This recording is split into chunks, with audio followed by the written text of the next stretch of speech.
Are we live streaming?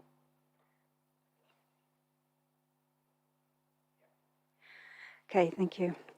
Well, good afternoon, everybody, and welcome to the Licensing Subcommittee meeting for West Devon Borough Council on Wednesday, the 3rd of November. Just to let everybody know that the meeting is being live streamed via Facebook and YouTube. Okay, so just to be aware of that.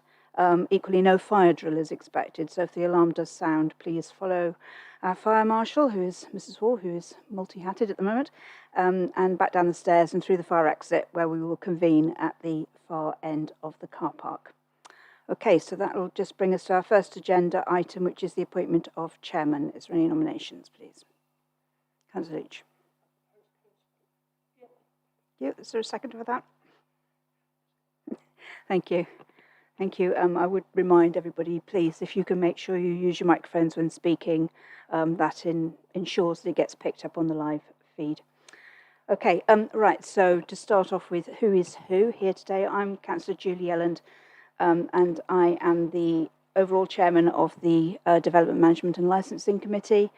Each subcommittee does choose its own chairman because members are drawn from 3 members of the full committee, so there isn't a same chairman each time. So as I said, my name is Councillor Julie Elland and I represent Oakhampton South. I'd ask Councillor Leach if you could introduce yourself, please. I'm Councillor Leach and I represent Oakhampton North. Councillor Ratcliffe.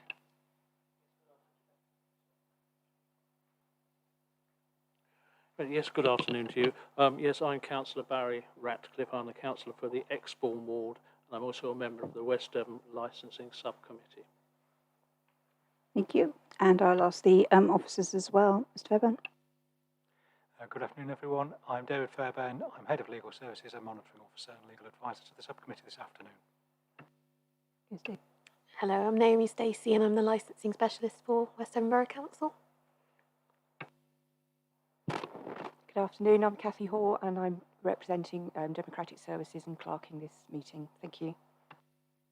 Thank you. And I will ask our speakers to introduce themselves at the time when you come in, okay?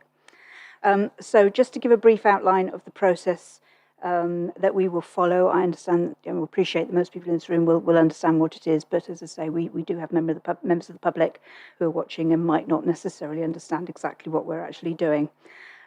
So there will be the meeting will follow a specific format, which is that the licensing specialist will introduce the report. We don't have the applicant or representative here today. However, he has submitted his representation. It is in the public domain on the website, if anybody cares to have a look. And members, of course, have read all the paperwork.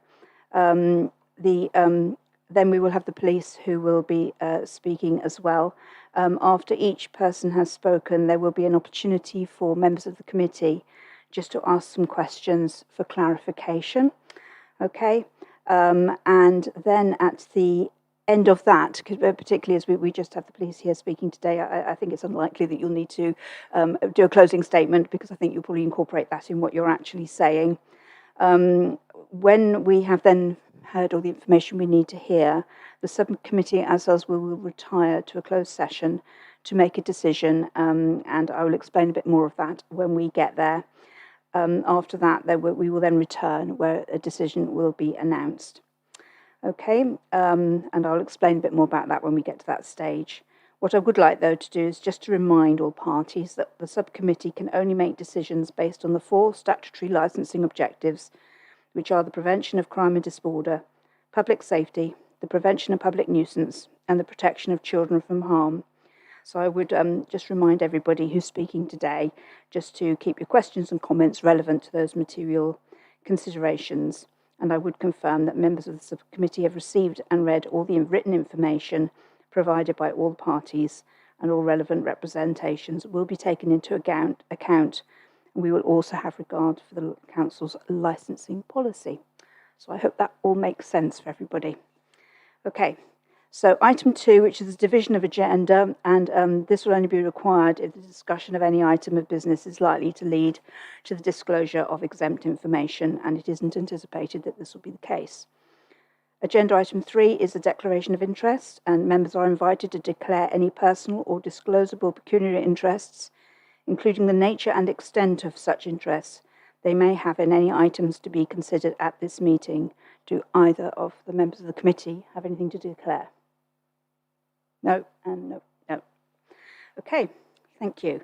So that brings us on to agenda item number 4, which is the application for a new premises licence for the burger van, Bedford Square, Tavistock, PL 190AE. And I will now pass over to Mrs. Stacey, please. Thank you. Thank you, Chair. So we're here today for a hearing to consider a new premises licence application from a Mr. Richard Edwards for the provision of late night refreshment at a burger van, which is proposed to be located in Bedford Square in Tavistock. And the hours applied for are from 6:30 p.m. to 6 a.m. And a copy of the application is at Appendix A of your papers, which I'm sure you have already had a look at. The licensable activity applied for is late night refreshment, which is the supply of hot food and hot drinks between the hours of 11 p.m. and 5 a.m. Therefore, only the hours between 11 p.m. and 5 a.m. can be considered today, rather than what has actually been applied for on his form, because outside of these times, the activity isn't licensable. The van itself is a mobile catering unit, and a plan of the layout of that structure is at Appendix B1, and its proposed location plan is at Appendix B2. It has not been possible to grant this application due to a representation received during the consultation period on behalf of Devon and Cornwall Police. A copy of that representation is at Appendix D, and you will have seen that the concerns raised in the representation are mainly about the proposed hours of operation of the van, and then the potential impact of those on the prevention of crime and disorder and the prevention of public nuisance licensing objectives. The police have proposed a terminal hour of 1 a.m. would be more appropriate due to the majority of premises in the town closing by 12:30 a.m, and so that those leaving the latest closing premises on a Saturday night at 2:20 are not encouraged to linger in the area longer than necessary. The police have also requested that should the licence be granted, more robust conditions relating to CCTV should also be included, and details of these are in the police representation at Appendix D. There has been a van licensed by the same individual that has applied for this licence in the same location since 2006, until the licence was surrendered in November last year. The police licensing officer has provided some additional information and some statements from local officers detailing some of the issues experienced in the town during the time that the van operated previously, and a copy of that information has been circulated to yourselves as well as the applicant last week. The applicant has not agreed to amend his closing time to 1 a.m. However, he has confirmed that he is in agreement with the CCTV conditions proposed by the police licensing officer. During the consultation period, the applicant did propose an alternative closing time of 4 a.m, which was in actual fact the closing time on his previous premises licence. The police have confirmed that they're not willing to withdraw their representation subject to a 4 a.m. closing time. The confirmation of the applicant's proposal to the 4 a.m. is in some additional information that I also circulated to yourselves last week. And he also provided us with a copy of an email sent to the police on the 27th of September, which details how the business operated in the past and his reasons for wanting to stay open past 1 a.m. At Appendix C, you will see a plan of the area within which it is proposed to site the burger van. We've also indicated the location of some nearby pubs, bars and the late night takeaways that are in the vicinity of where the van is proposed to be located, with some colour-coded kind of times of when they finish. One of these is a late night takeaway premises which is currently closed, which is called King's Kebab, but it has been included on the plan because it is still currently licensed. So, as you have already confirmed, Councillor Yelland, it is a reminder that the decision today must be based solely on the information that we have been provided by both the applicant and the police, and how those are related to the promotion of the 4 licensing objectives, which you have helpfully confirmed. So please let me know if you have any questions.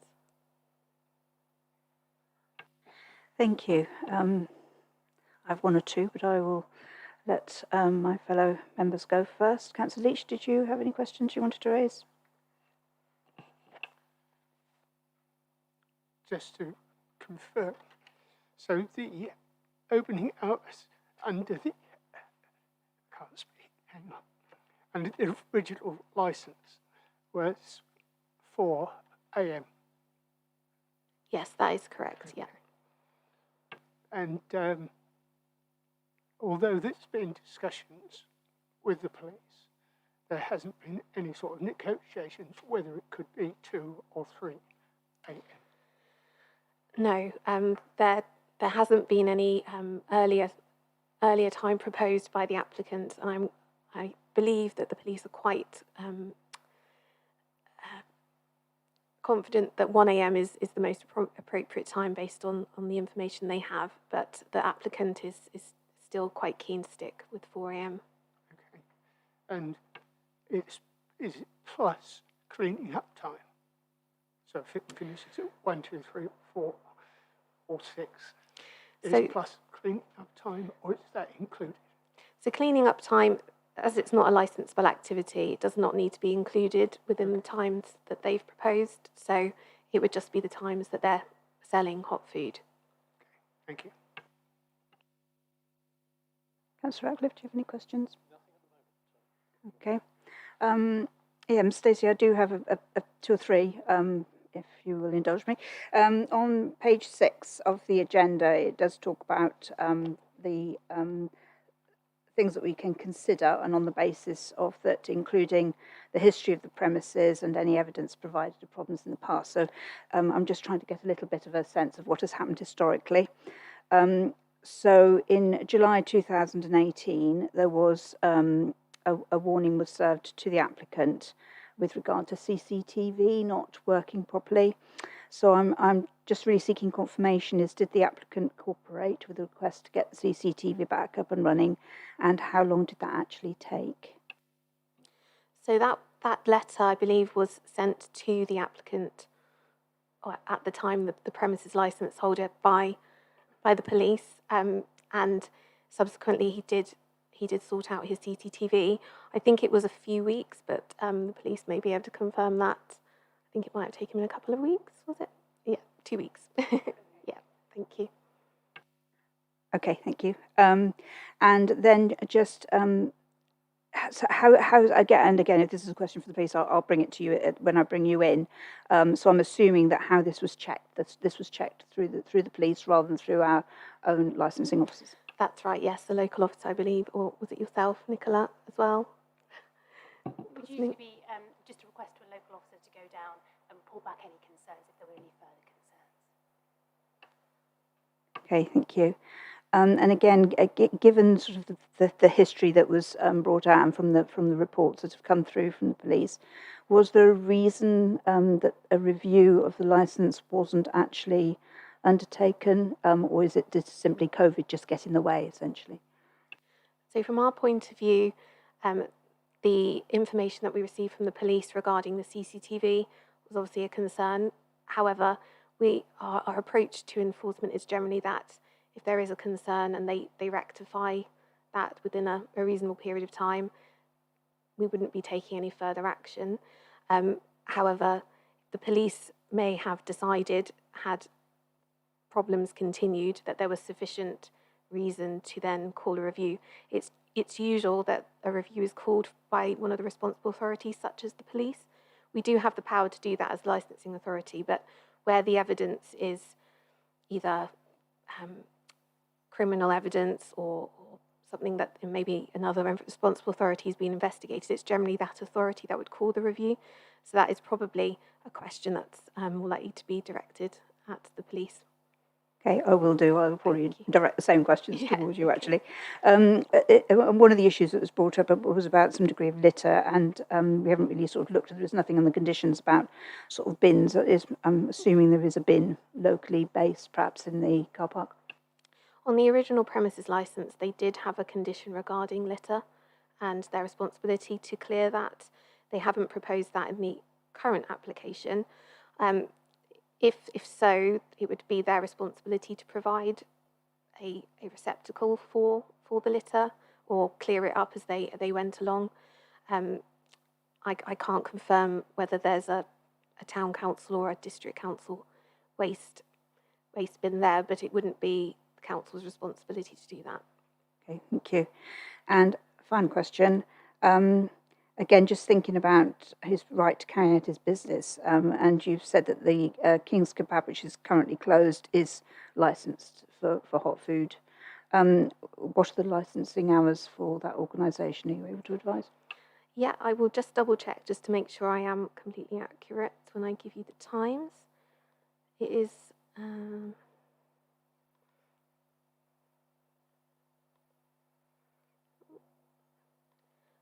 I believe it is until 2, the closing time of 2:30. I will just double check.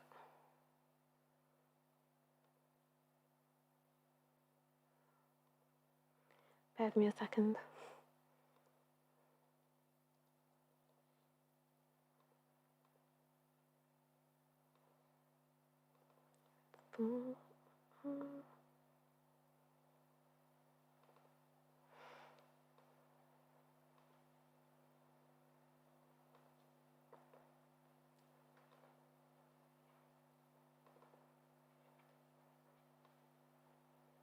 It's closing time of 2:15, sorry, and that's only on a Saturday night and a Friday night. Thursday night is 1:15 closing, and they have 12:30 during the week. Okay, thank you. Just trying to get a picture of what's going on in Tavistock in the late night economy. Okay, members, you will have an opportunity to come back if any more questions do arise that you wish to speak to the licensing officer about.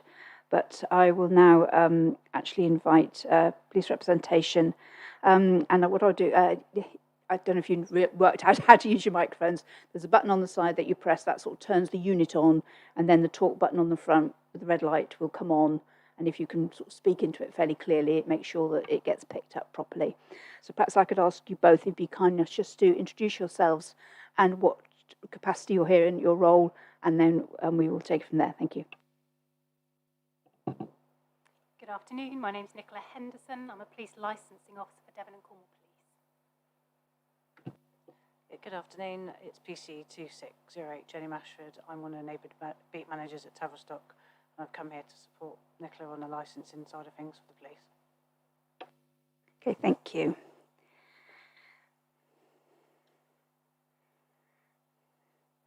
Okay, now, if you'd like to, I don't know if you both want to speak or just one of you, but if you'd like to sort of make your representation, and then if members do have any questions, they can come to you. Thank you.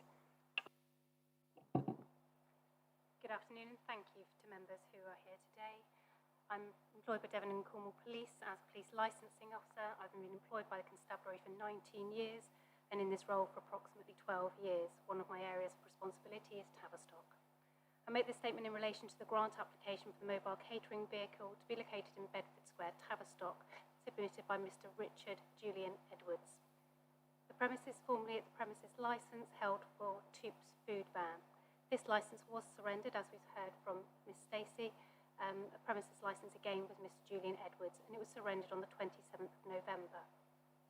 On the 7th of October 2001, on behalf of the Chief Constable, a police representation was submitted to the Council with regards to the hours of operation and the set of agreed conditions for CCTV. In the bundle is a copy of the police representation, Exhibit NH1. This outlines the concerns and the grounds for this police objection. The Police Licence Department received the grant application on the 13th of September 2001 for the mobile catering vehicle. On receipt of the paperwork, the application was examined and relevant concerns highlighted, namely the terminal hours of operation and the lack of robust conditions supplied by the applicant. As detailed within the police representation and the revised guidance issued under Section 182 of the Licensing Act 2003, Section 3.2.1 states the provision of late-night refreshment is regulated primarily because it's often linked to alcohol, fuel, crime and disorder in the evening and nighttime economy, such as fast food takeaways where late-night drinkers congregate. Tavistock Police confirm that patrons of the establishment, when previously operating in this location by the applicant, did congregate in Bedford Square. They did impede the dispersal of the evening and nighttime economy and it was linked to incidents of disorder and antisocial behaviour, requiring police intervention into the early hours, frequently past 1 o'clock. I refer to the witness statements of Police Constable Luke James and Police Constable Paul Thompson. Both officers provide details regarding the policing of the evening and nighttime economy in Tavistock.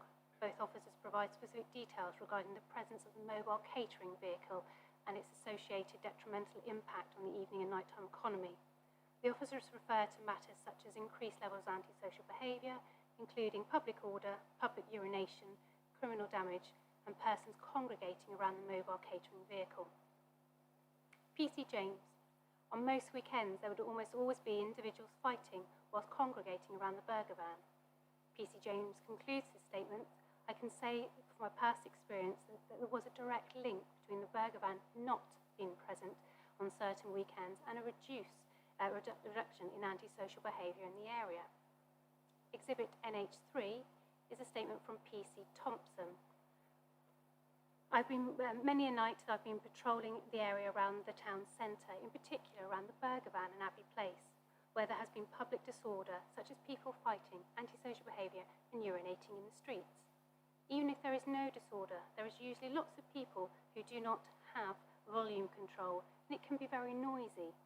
PC Thompson concludes his statement, even if there is CCTV at the burger van, it has been in the past, as there has been in the past, it doesn't seem to be much of a deterrent because people are drunk and their inhibitions are lowered.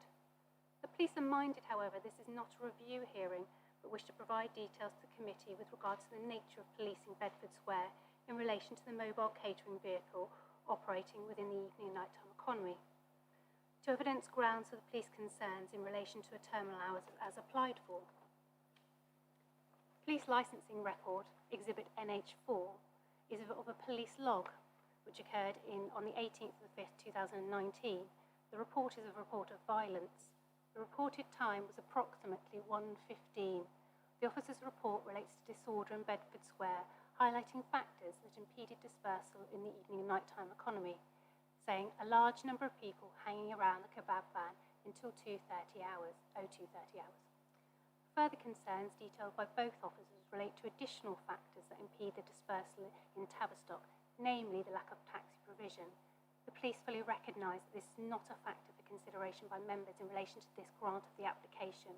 Control of taxi provision sits outside of the remit for this hearing. Exhibit NH5 is again another police log, reported time 01:15. The report details 2 males engaging in verbal altercation in Bedford Square.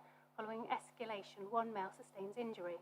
PC Thompson spoke to the operator of the mobile catering vehicle, having prior knowledge that CCTV was a requirement of the licence. PC Thompson was informed by the operator that CCTV non-operation had not been for a couple of weeks. The licence for the then Tubes food van had within the prevention of crime and disorder as a condition, CCTV will be maintained and working to the satisfaction of police and local authority. Failure to provide operational CCTV was a breach of this licence. It was an offence under Section 136 of the Licensing Act to carry out licensable activities other in accordance with the premises licence. And we've heard that Mr Edwards did receive a written warning and was required to take immediate action to rectify the defect, which he did. Conditions as supplied by the applicant. The West Devon Borough Council Statement of Licensing Policy sets out the following for mobile vehicles. The expectation of the authorities is that conditions suggested by way of operating schedules for these types of activities are extremely robust in order to negate any perceived issues. Mr Edwards provides the following conditions regarding measures in section MA and MB of the application. Provide CCTV coverage in front of the serving hatch to help the police if any crime and disorder occur. Encourage quick dispersal of any noisy people. Provide CCTV coverage. Contact the police of any antisocial behaviour. It is the police view that these conditions provided by the applicant are not extremely robust. The view of the police is the police and applicant have agreed an additional set of CCTV conditions for inclusion on the licence. The police would ask the committee to apply these or comparable conditions to any or the licence that is granted. The conditions we have agreed can be seen in Appendix 1 of Exhibit NH1. Incidents continued. Exhibit NH7 refers to an incident on 24th of August 2018. The police were contacted by West Devon Borough Council licensing specialist following receipt of complaints regarding the mobile catering vehicle in relation to noise and litter. Police were advised this matter was passed to the Council Environmental Health Team for a noise complaints procedure. Exhibit NH8, 28th of November 17. Officer reports detailing disorder and antisocial behaviour within Tavistock evening and nighttime economy. The time of the report was 0:30 hours, citing the mobile catering vehicle as a location for the antisocial behaviour. Exhibit NH9, the 19th of February 2017. Officer reports details disorder and antisocial behaviour, again within the evening and nighttime economy. The time of the report is approximately 01:45 hours, citing the hot food vehicle as again a location for the antisocial behaviour.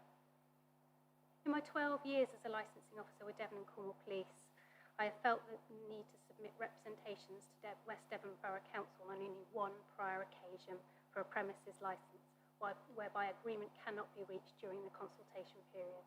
I respectfully request the committee give due considerations to the timing of the incidents outlined above, all reported after 0100 hours when determining the hours of operation to be granted today. I draw the committee's attention to the police representation NH1, page 3, with regards to a reduced terminal hour.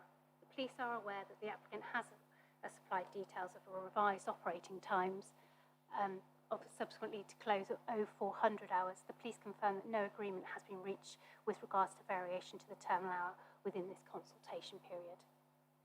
As you've heard, to assist the committee further today, I'm joined today by PC Mashford, who has attended to address any questions with regards to actually policing the nighttime economy that she can speak for either by herself or of colleagues' experience as well. That concludes our representation. Thank you. PC Mashford, did you wish to add anything at this point extra? Or...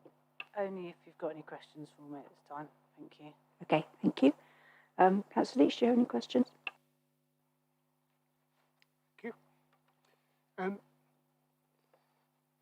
When it comes to the complaints, I know that West Devon has had some complaints through, but have you had residents contacting the police direct with complaints about what goes on there? That's number one. Personally, I don't recall anything coming through from members of the public. In terms of, for us, it's more localised because we see what's going on. We're getting reports from the victims where the crimes are actually happening at the time. That would be most of the complaints that we get, where somebody is assaulted at the time when it's happening. And secondly, I'm not confused, but we've had this issue with the CCTV, and you've had issues going on through the years. I'm just concerned that the police didn't ask for a review of this licence. Any ideas why? The review process is normally if somebody fails to cooperate. When we've identified an issue such as the CCTV, in some respects there are different measures we could take. The first would always be to work with an applicant, engage with them to see if they will voluntarily sort of make sure they're compliant with their conditions. If it was seen subsequently, then if somebody didn't assist and comply with their conditions, we would then take the matter further. Thank you. Councillor Ratcliffe. Thank you, Chair. And I think the first question I have is really taxi numbers. Now, you mentioned in your report taxi numbers. I think I gather from that there perhaps was a shortage or is a shortage of taxis which are there. Which do you feel this contributes to perhaps the conditions we are experiencing? From my experience prior to COVID, and obviously COVID has changed obviously our situation somewhat for everybody, but at the time we were having great difficulty in getting any taxis out in our area and getting people dispersed from the areas within taxis, and there was a problem between, my memory recalls properly, between Plymouth licensing and West Devon licensing, because Plymouth taxis wanted to come out and work in West Devon and they weren't able to. So we did have a real problem with taxi numbers, and because they weren't available, we weren't able to disperse people, which I know isn't obviously our problem, but it had a contributing factor to why people couldn't leave the area. Yes, I thought that, and also I suppose the dispersal of people, the clubs close or wherever they are. Do you think, because there may be a shortage of taxis, that perhaps lingering around the food outlet is perhaps one of the problems there? That if there were more taxis there, they would disperse much, or they would disperse of their own accord, whereas now they're going to the food outlet, and that is then they're lingering and forming conversations and socialising there. Do you think those two are linked in? Yeah, I think it is linked. I think people coming down, having a bite to eat, and then they see other friends, people have been drinking, they then stay longer in the area. Had they left, maybe when they first left the club, the taxis might have been there, but the later it gets on, especially in the West Devon area, the more difficult it is to get a taxi home. So it does contribute to not being able to get home. Yes, and finally, if I may, do you feel as an authority that the presence of this food outlet is seriously interrupting the dispersal of people after the pubs have closed? I believe that having the food, sort of, the burger van there, contributes to people lingering around. It encourages people to stay in the town longer. So, and obviously then they might continue drinking longer. So, it ends up being, a longer period of time for people who have been quite intoxicated to then continue being more intoxicated, staying in the town. Okay, and I think finally the King's Kebab, that probably closes around, as you've said earlier, probably around 2:15 on one days, slightly different dates. Do they have similar problems outside there of people congregating, people being antisocial, or is it just generally confined to the area in Bedford Square? I think at the moment the King's Kebab, they've got a chicken place which is actually opposite Jack Cham's at the moment on West Street. That's only recently been opened. So is it licensed till midnight? Okay. Can I so, sorry. sorry. I was just going to confirm that. Like I said, I believe King's Kebab has been closed for a period of time, even though they've still got a licence, and they're linked now to the Tabby Chicken, which is licensed till 12:30. Just for clarification relating to the King's Kebab licence, they do have a 2:15 closing time, but they are only licensed to sell hot food till 12:30. So just for clarification, even though their closing time is 2:15, for whatever reason at the time they were granted till 12:30. So although they can stay open, they can't sell hot food after 12:30. Okay. And for me, that the chicken place, which is part of King's Kebab, which is opposite Jack Cham's, has only just been opened. So for us, it's early days in terms of any reports and problems with, that might arise through the food sale there. Okay, so just to make sure I've got this absolutely right then, other outlets in Tavistock that are licensed for hot food, there isn't any licence past 12:30. That is correct. That is correct. Yeah. Okay, and I just and Councillor Ratcliffe did touch on it a little bit, but I did want to just unpick this a little bit more, just really out of fairness, I think, to the applicant as well, is because in your report you do refer to the area where the burger van is being a point where people congregate, and also it has been noted that when the burger van is not there, or I don't know if it's closed or not physically present, I'm not sure. I presume, does it have to have a license to be physically present, or can it be present and its doors shut? So it's only during the times between 11 p.m. and 5 a.m. that it's licensable to sell any hot food. To be there physically, they just need permission of the landowner, which is Tavistock Town Yeah. Council, and they have that permission. Yeah, as that's far what as I I'm was aware. just trying to check, that if Yeah. the burger van could be there and just closed. It's a difficult question to answer, but are you satisfied that the reason that people are congregating is because of the burger van, rather than they're congregating purely in Bedford Square because of where it is and it's very central to everything within the town and it's close to the taxi rank?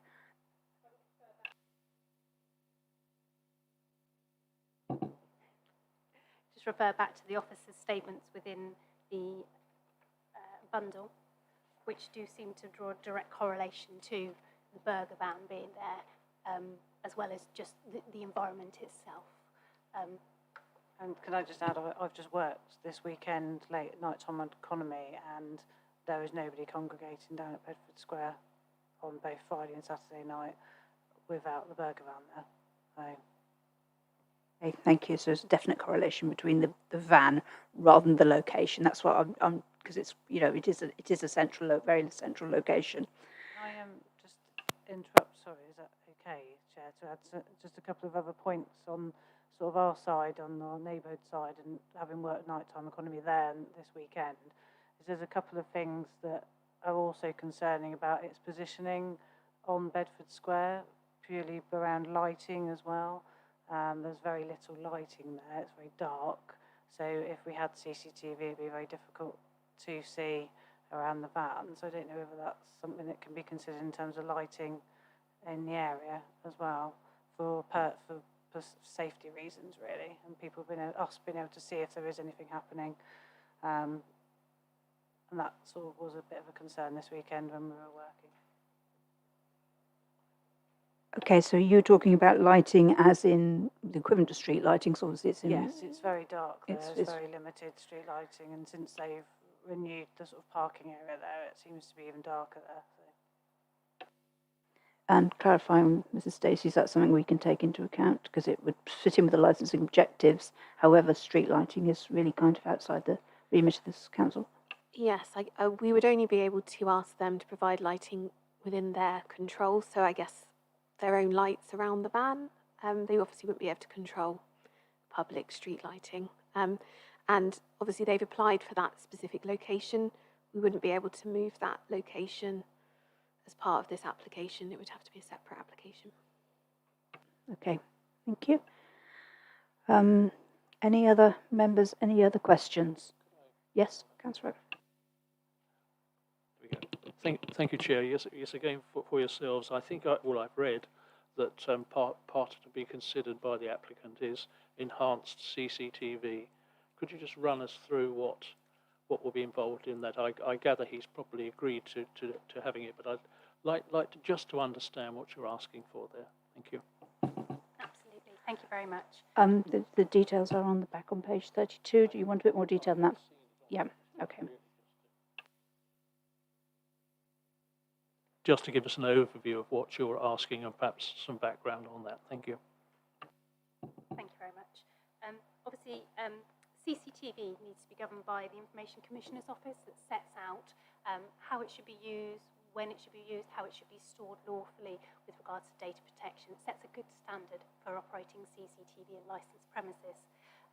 We have been a little bit more explicit this time with regards to what we're looking for with regards to CCTV. Things such as the time and the date, making sure that was checked for accuracy.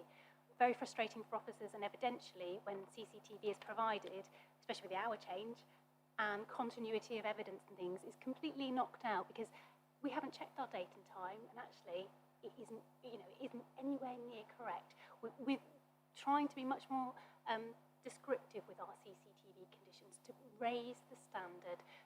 It seems like we're asking for more, but we're asking for well-run systems that are checked, that are working, that have accuracy with their recordings, and also fit in with the Information Commissioner's guidance with regards to how that information should be being stored and making sure it's registered with the Information Commissioner as well.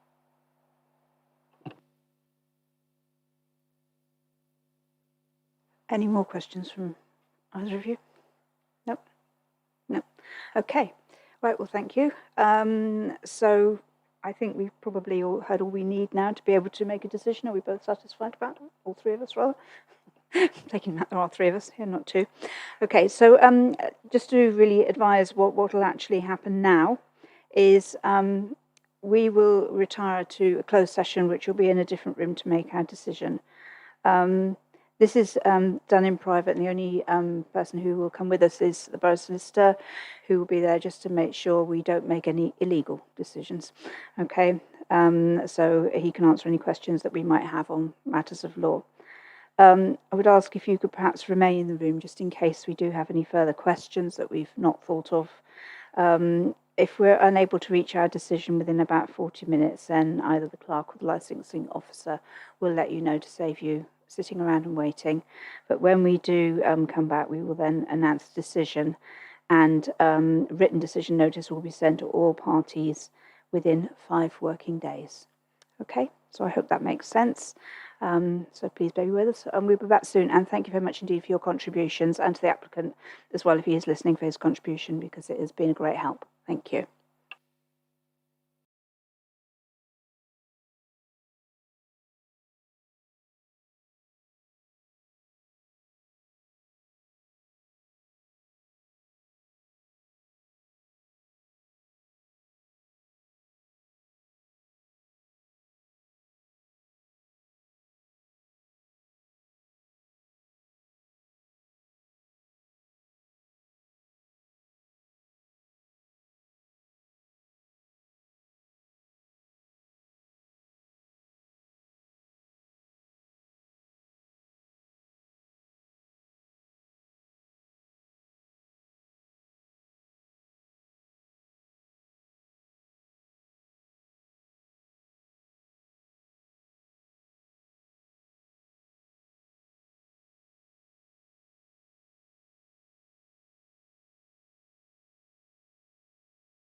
Okay, we just did have a couple of questions, so I don't know if you want to put, thank you, the live stream's back on.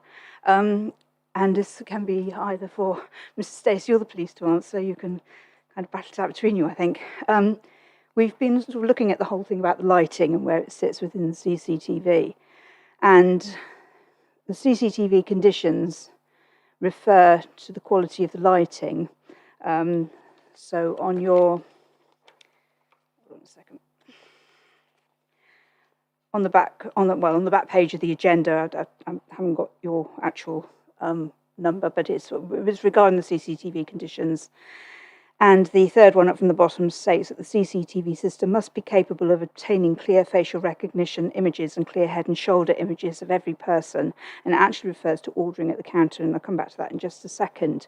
So are you satisfied that that condition, I think this is probably one for the police, are satisfied that that particular condition will ensure a good quality image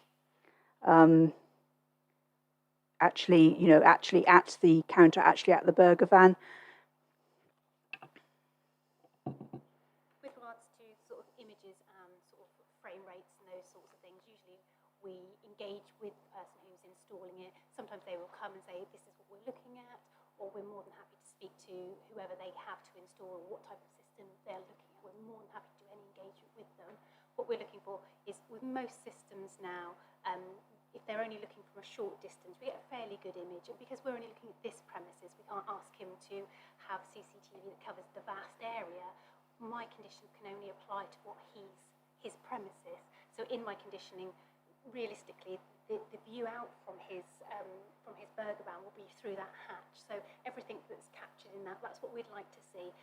For us, but evidentially, I think it's useful for officers sometimes to see the clothing or headwear that somebody's got on. It may be that subsequently they may be involved in something else, but at that time we've got a very clear image of the person and possibly what type of garments they're wearing as well that can be useful to officers sometimes later on. So that's all we can ask for. I can't ask for him to have extended CCTV of the general area. Thank you. It's just because you did raise an issue about the lighting. And again, obviously, the applicant isn't responsible for lighting up the burger van area and Bedford Square and half of Tavistock. So again, it was just clarifying as to whether that condition, again, will cover that lighting, because obviously there would need to be sufficient lighting from the burger van to be able to capture that necessary CCTV image. So that was really another thing I was just seeking to clarify. Yeah, unfortunately, because our applicant isn't here, I think from memory, recollection, the burger van was well lit inside for him to be doing the cooking. So there was good, sufficient lighting inside of it. So we would hope that would then capture enough for the CCTV, just looking outside of the van, probably positioned either at the side of the van or behind him to get that image there. And that, because I can only ask for conditions for the van, I can't ask for external lighting, etc. So I do appreciate my sort of constraints, really, with the conditions that we can ask for. But from what I believe, and the officer will correct me if I'm wrong, CCTV that you have seen from there was sufficient prior. Yes, the CCTV you've had before was sufficient to see the people at the counter. There has been instances before I've dealt with, and the CCTV did cover part of the front of the burger van. I mean, obviously in Tavistock, we don't actually have any CCTV in the town, so it's a difficult thing. We haven't got that coverage. So, but as we were saying, for this, we're just looking at the premises, so it was sufficient at that time. Thank you. And I think possibly the next one might be from Stacey, but I'm not sure. On the plan that we've got, which is Appendix B, which is the premises licence plan, again, it refers to the CCTV being complete with monitor and the tow hitch and all that sort of thing. But at the back, it is the same little icon, if you like, a circle, and says security cameras, which is at the rear of the premises. And we were just trying to clarify what exactly they were. Presumably, they are not external facing CCTV. Is it internal, or just to pick up what's going on around in the direct vicinity of the van? You're correct. It doesn't really clarify that. I've just presumed from the plan itself that that would be the location of where the cameras were, and that square is where the monitor is. So that's where he's viewing what's on those 4 cameras. The direction that they would be pointing would be generally negotiated often with the police when they're getting some further advice. Usually the advice that they get is from the police licensing officer as to where they direct the cameras, but they haven't specified which direction that would be in this application at this moment in time. So we wouldn't be able to say it has to be pointing this way or that way at this moment in time because it's not specified. But obviously that is something you could potentially look at. Okay, so again, coming back to this statement that it talks about being capturing or obtaining clear facial recognition images and clear head and shoulder images of every person ordering at the counter. So because I know you've agreed these conditions with the applicant, so from both of your perspectives that you are satisfied that it is the ordering at the counter that is the relevant part that's of importance as opposed to around the side or the back of the premises. With regards to that, for us, so we can, if there was disorder or a dispute over payment or something like that, that would be certainly that front camera. I believe that the applicant would be looking possibly for external or surrounding, is actually looking at the prevention of crime to his own property possibly, rather than looking for disorder, etc. Making sure that he's comfortable possibly in the actual van himself to areas that he has no sight of. I imagine maybe it's more of a crime prevention than anything else. Okay, thank you. So it's actually, for protecting his property, but the front-facing camera is the camera that's of interest from your perspective and which he has agreed. So, okay. Any other members have any more questions on that at all? Councillor Leach? Okie dokie, we will retire again once again. Thank you.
Okay, we live streaming again. Thank you.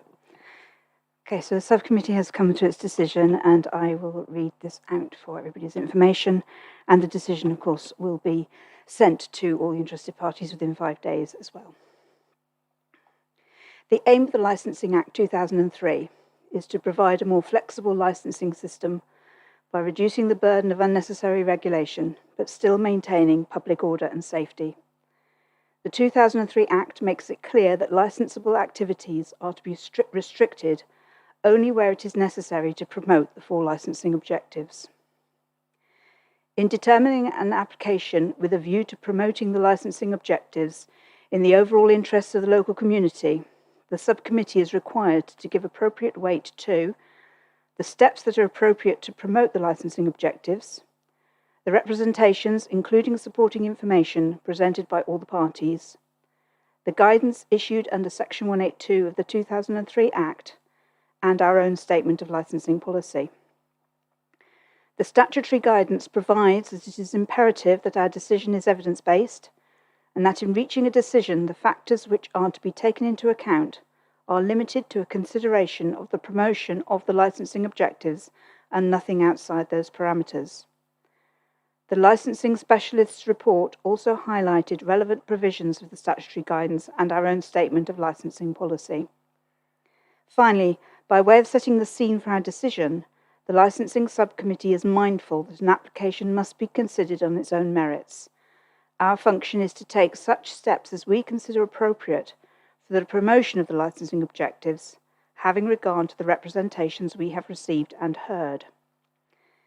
It is against this background that the subcommittee has considered the application by Mr. Richard Edwards for a premises licence at Bedford Square, Tavistock. The proposal as set out in the application was for a mobile catering van used for the sale of hot food to take away between 6:30 p.m. and 6 a.m. Monday to Sunday. The licensing officers explained that we could only consider the hours up to 5 a.m., the hour after that being outside of the licensing regime.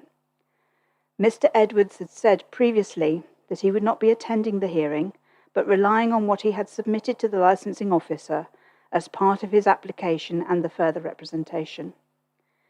During the public consultation on the application, Devon and Cornwall Police raised an objection on the grounds of prevention of crime and disorder and prevention of public nuisance.